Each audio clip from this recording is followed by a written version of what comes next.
Hello students, today we are going to discuss about the next topic of this chapter, that is resolving power of microscope and resolving power of telescope. In the previous video we had already discussed about what is the term resolving power and what is limit of resolution in case of Rayleigh criterion, but here we are discussing resolving power of microscope. So what is the resolving power? The definition is, the first one is limit of resolution, that is the minimum distance by which two-point objects are separated from each other so that their image as produced by the microscope are just seen separate is called the limit of resolution, and the reciprocal of limit of resolution is called the resolving power of microscope. See, in Rayleigh criterion we had discussed about the limit of resolution means angular separation between two slits, because in that case we are considering the source of light in case of two narrow slits. That's why we are using the term slits. But here we are considering in terms of microscope. So that's why here we are considering the term in terms of object or in terms of lens, when the 2-point objects are separated out by each other, and when we have just seen that object by the microscope, then this separation we are considering in terms of limit of resolution, and if we are taking the reciprocal of that limit of resolution, then we'll get resolving power of microscope. See, what is the term resolving? The term resolving means we have seen that image clearly if we are using different types of instrument. In case of microscope, if the resolving power is high, then the image whatever we have seen through microscope, we have seen a clear image. If the resolving power is low, then we have seen blurred image. Same this happens with telescope. If you have to look at the star or any planets by using telescope, then if the resolving power is high, then we can see the clear image of any planets, clear image of any star. But if the resolving power of that telescope is very low, then we have seen a blur image of that planet or that star. So the term resolve is represent strength of that instrument, strength, power of that instrument. So here we are consider one of the diagram. Here we are consider this A and B are 2-point objects at a distance D. That means the separation between these 2-point objects we are represent in terms of D, and this A dash and B dash are their respective images by the objective MN of a microscope. That means if these 2-point objects we have seen through microscope or through this lens MN, or we are considered an aperture, so that AB image we have shown like this way, A dash and B dash means opposite image we have seen. Okay, so let the object A subtend angle 2 alpha. Why we are considered 2 alpha? Because in this case, suppose this A is a point object, then the central image we are represent in terms of A dash. So one angle we are represent in terms of alpha with respect to M, and another angle we are represent in terms of again alpha but with respect to N. And if you consider total angle of this point A, then you have to consider in terms of 2 alpha. And according to Rayleigh criterion, the two images are said to be just resolved if the position of the central maximum of one falls on the first minimum of the other and vice versa. That's why at point A we are considering the angle subtended by 2 alpha of at the aperture of the objective MN. The aperture means we are considering in terms of hole. In terms of optical instrument, we are considering the aperture, the term we are represent in terms of space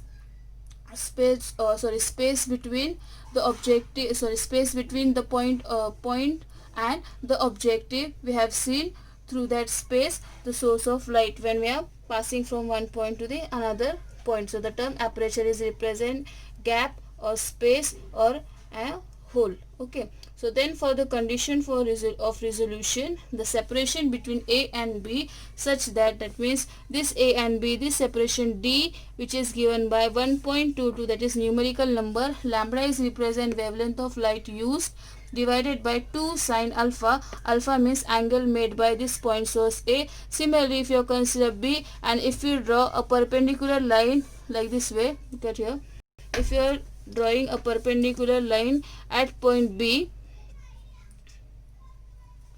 Then again you are given another angle of B. Suppose if you are consider beta, so in case of points of B, you can write D is equal to 1.22 lambda upon 2 sine beta. So this equation number, if you consider, that is equation number 1. So equation number 1, based on assumption that the objects A and B are self-luminous. Self-luminous means we are not providing any light, we are not providing any power to that sources. So that type of sources, that type of point we are considering in terms of self-luminous. But generally, when we consider the resolving power of microscope, these objects are illuminated with light, and it is found that the resolving power depends on the mode of illumination. And if we consider in terms of Abbe is one of the physicists who discovered the resolving power, who discovers one of the equation related to the resolving power of microscope. So according to the Abbe, the least distance between two objects, that is again D, which is given by lambda upon 2 sine alpha, same equation, but he did not consider the term 1.22, and this equation we are using in case of if you are consider in case of high resolving power microscope. High resolving means we are considered we are consider an oil immersion objective is used in case of high resolving power of microscope, that is the space between the objective and the object is filled with an oil. Which type of oil? It's Sedu wood oil. That means this is a point source, this is an objective, or we are considering aperture. So this area which is filled by an oil, and that oil is nothing but Sedu wood oil. And if you fill the oil, the resolving power of microscope should be high. And this has two advantages. Why we are filling with an oil? Because it has two advantages. The first one is that the loss of light by reflection at first lens surface it decreased, and secondly the resolving power of the microscope is increased. That's why we are using the oil immersion between objective and objects. So the minimum separation in case of high resolving power of microscope is given by lambda upon 2 mu sine alpha. Why? What is mu? Mu is called refractive index. Why we are consider term mu? Because in here we are consider term in case of high resolving microscope, and in case of an say the wood oil. So when we consider term wood, then the refractive index get changed. That's why we are considering in terms of 2 mu sine alpha, and the term mu sine alpha is called numerical aperture. Numerical aperture means object of the microscope and its characteristics of the particular objective is used. Then we are represent in terms of numerical aperture. Therefore equation number 3 is represent in terms of mu sine alpha, we are represent in terms of Na. And this equation number 3, or you consider equation number 4, gives the limit of resolution. For whose? The limit of resolution of the microscope. And if we are taking the reciprocal of that equation, we will get resolving power of microscope. So therefore Rp is equal to 1 upon D. So 1 upon lambda upon 2 mu sine alpha. That 2 mu sine alpha is going to the numerator, we will get this value 2 mu sine alpha upon lambda. This is the equation which gives the value of resolving power of microscope. And if numerical aperture is increases and lambda, that means wavelength of light is decreases, then resolving power of microscope can be increased. Or if the resolving power of microscope can be increased by using ultraviolet light to illuminate the objects, and we cannot increase alpha because aperture of lens would increase. In that case also used quartz lens for increasing our resolving power. Quartz lens generally photographers are used because the quartz lens is a transparent lens. So to increase the resolving power, then we have to use quartz lens. We have to use in case of light, that is ultraviolet light. Third thing, if we are decreasing the wavelength of light and if we are increasing the numerical of aperture, then also the resolving power of microscope will get increased. So this is the one of the expression which gives the resolving power of microscope. The next point is resolving power of telescope. That means what in case of microscope, if you see, microscope is used to see the small objects but the telescope which is used to see the objects which are far away from the earth. So the resolving power of telescope, see, look at the diagram. In that diagram, that black line is represent original source of light. That means if you consider the one of the light source, one of the points or 2 points are illuminated by light, then this black line, suppose if you represent original light of that planet or of that object, and that red line I represent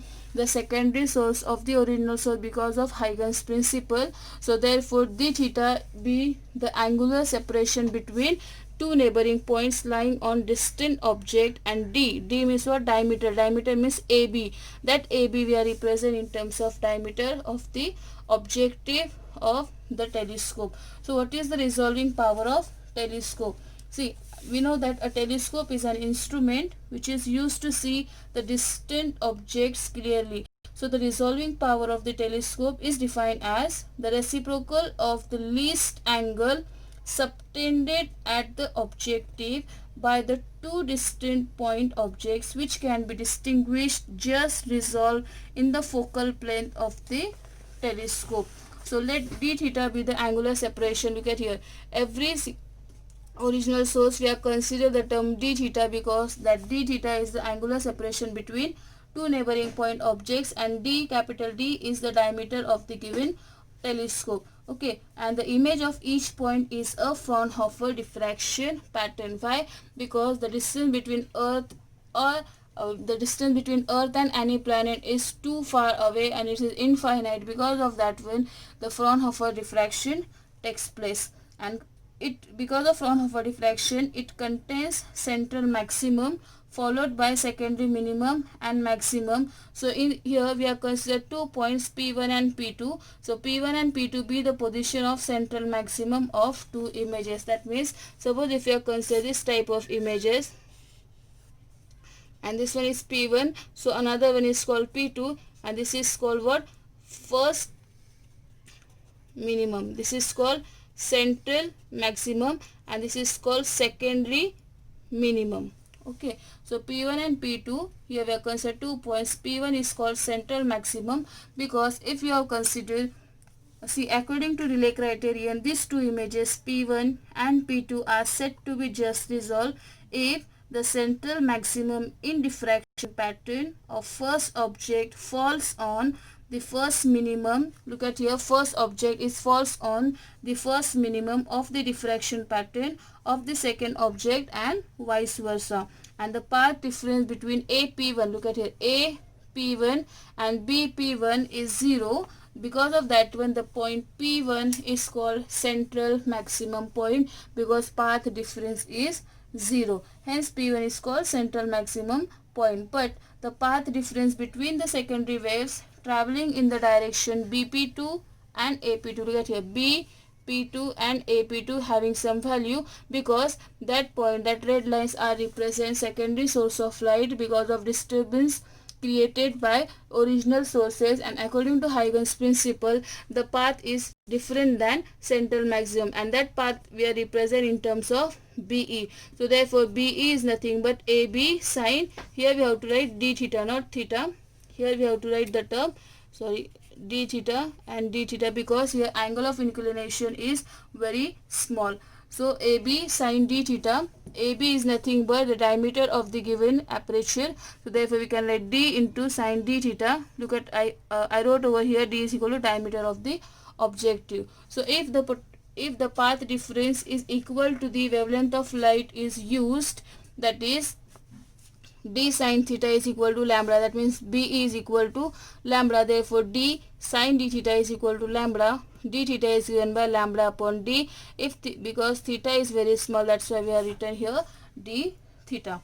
Okay, so if the path difference d theta is equal to lambda, the position of the P2 corresponds to the first minimum of the first image, but P2 is also the position of the central maximum of the second image. Look at here, P2 is nothing but central maximum of the second image, but in case of P1, P2 is having less intensity or secondary maximum point Because of that, when we can write over here d sine d theta is equal to lambda, or d theta is equal to lambda upon d, and this equation, that is equation number 1, good for rectangular aperture, that means rectangular type of gap or rectangular type of hole or rectangular type of space of an objective. And according to the array disk, the equation for circular aperture, that means in case of circular aperture, this d theta, which is represent 1.22 lambda upon d. Therefore this equation is gives the limit of resolution of the telescope, and if you have to find out